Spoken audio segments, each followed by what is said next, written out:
ഇത് മത്തി വാങ്ങിച്ച് കിട്ടിയ മുട്ടയാണ്. ഇത് നമുക്കൊന്ന് ഫ്രൈ ആക്കി എടുക്കാം. അതിലേക്ക് ഇച്ചിരി കാശ്മീരി മുളക് പൊടി, കുരുമുളക് പൊടി, മഞ്ഞൾപ്പൊടി, ഉപ്പുപൊടി ഇതൊന്ന് തിരുമ്മിയെടുക്കാം. വെളിച്ചെണ്ണ ഒഴിച്ചു കൊടുക്കാം. വെളിച്ചെണ്ണ ചൂടായി കറിവേപ്പില ഇടാം.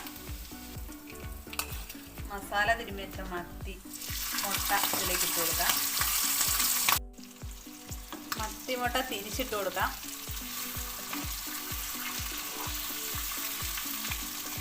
ഈ കുട്ടികൾക്കൊക്കെ ഏറെ ഇഷ്ടപ്പെടും കേട്ടത്.